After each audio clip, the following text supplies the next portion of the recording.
बच्चों, क्वेश्चन देखते हैं अब हमारा फिफ्थ। तो जो क्वेश्चन फिफ्थ आपको दिया हुआ है, एक्चुअल में जो ये आपको हिंट दिया है ना, वो इसी से सॉल्व होगा। तो देखो, हर एक क्वेश्चन का जो पैटर्न होता है उसको सॉल्व करने का एक तरीका होता है, जो अगर आपको याद है ना, तो इससे रिलेटेड कोई भी क्वेश्चन आएगा तो आप कर लोगे।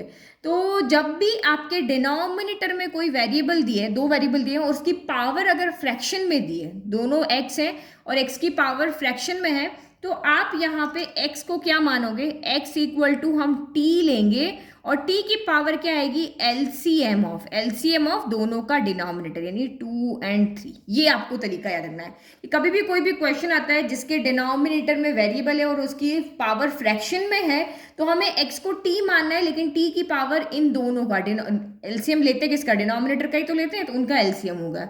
तो this implies x equal to t की पावर 2 और 3 का एलसीएम कितना होता है, 6 हो जाता है। तो ये हम यहाँ पर मानेंगे, ऐसा करके ही ये क्वेश्चन सॉल्व होगा और कोई तरीका नहीं है इसको सॉल्व करने का। अब इसको डिफरेंशिएट करो तो dx इक्वल टू 6 टी की पावर 6 माइनस 1 5, और ये आपका कितना हो गया, dt हो गया। चलो अब वैल्यू पुट कर लेते हैं। जब हमने इसको सॉल्व कर ही लिया तो 1/x की जगह हमें क्या रखना है, t की पावर 6, और ये आपका 1/2 हो गया। फिर यहाँ पे भी क्या लिखोगे, t की पावर 6, यहाँ पे आपका 1/3 हो गया। और dx की जगह क्या रखेंगे, 6 t की पावर 5 आपका dt हो गया।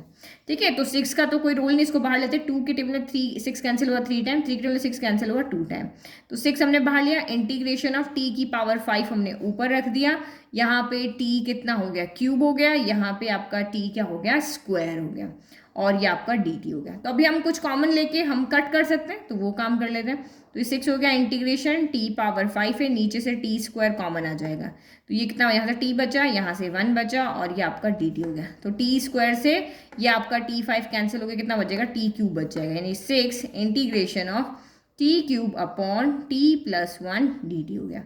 अब आपका ये कौन सा फॉर्म है, याद करो। ऊपर आपका यहाँ पे क्या हो रहा है, इम्प्रॉपर फ्रैक्शन हो रहा है ना, ऊपर आपका पावर ज्यादा हो रही है, नीचे आपकी पावर कम हो रही है, तो इसको हम कैसे करते हैं सॉल्व, डिवाइड करके। तो डिवाइड कर लेते हैं, यहाँ पे डिवाइड करके हम इसको सॉल्व करेंगे, अदरवाइज तो ये होगा नहीं सॉल्व। तो आप यहाँ पे डिवाइड करोगे, ठीक है।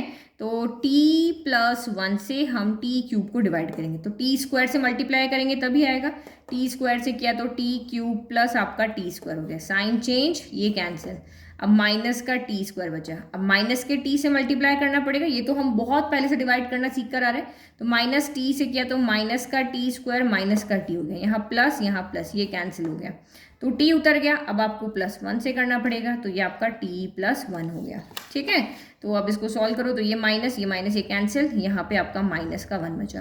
तो मिक्स फ्रैक्शन में हम इसको लिखेंगे, तो मिक्स फ्रैक्शन में आपका यहाँ पे कितना हो जाएगा, 6 integration of T square minus T plus 1, फिर नीचे -1 है तो -1 अपॉन टी प्लस 1। इसी तरीके से लिखते थे ना, मिक्स फ्रैक्शन को इसी तरीके से लिखते थे हम। तो अब देखो यहाँ पे 4 टर्म बन गई है और इन चारों का हमें अलग अलग इंटीग्रेशन करना आता है, तो आप यहाँ पे इजीली कर सकते हो, चाहो तो सबके साथ लगा लो।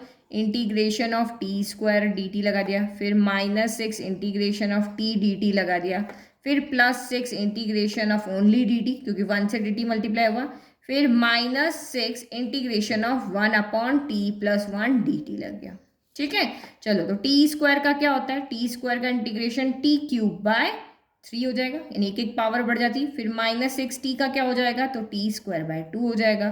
फिर ओनली dt का क्या हो जाएगा, तो यहाँ पर आपका t हो जाएगा, और -6 1 अपॉन t प्लस 1, तो ये आपका क्या हो जाएगा, log t प्लस 1 हो जाएगा, और ये प्लस 3 से 6 कैंसिल हो गया 2 टाइम, 2 से 6 कैंसिल हो गया 3 टाइम, बस यही बच रहा है। अब आप यहाँ पे क्या करो, t की वैल्यू रखो। 2t की वैल्यू हमने कितनी ली थी, देखो x equal to t power 6 है, तो t कितना हो जाएगा, x की पावर 1/6 इक्वल टू आपका यहाँ से क्या बन जाएगा, t। तो x की पावर 1/6 रखो यहाँ पे, x की पावर 1/6, और ये आपका क्यूब बाहर ही है। फिर -3 इस t की जगह पे रखो, x की पावर 1/6, और ये आपका होल स्क्वायर हो गया। फिर +6 x की पावर आपका कितना हो गया, 1/6 हो गया। फिर -6 log x की पावर 1/6 प्लस आपका 1 हो गया, और ये प्लस आपका c हो गया। तो देखो 3 से 6 कैंसिल हो गया 2 टाइम, x की पावर 1/2 यानी कि √x हो गया। 3 से 6 कैंसिल हो गया 3 टाइम, तो यानी कि -3x की पावर 1/3। यहाँ पे 6x की पावर 1/6 बचा, और ये आपका 6 log x की पावर 1/6 प्लस 1 बचा और ये प्लस सी, तो ये हो गया आंसर, है ना, समझ में आ गया ना। तो देखो आपके दिमाग में बस फंडे क्लियर होने चाहिए कि ये तो मैंने तरीका समझा दिया कि फ्रैक्शन में होगा तो आपको ऐसे करना है। अब ये बन गया तो आपको पता है कि ऊपर अगर पावर ज़्यादा है नीचे हम कम है, तो हम इसको लॉन्ग डिवीजन मैथड से ही सॉल्व करते हैं।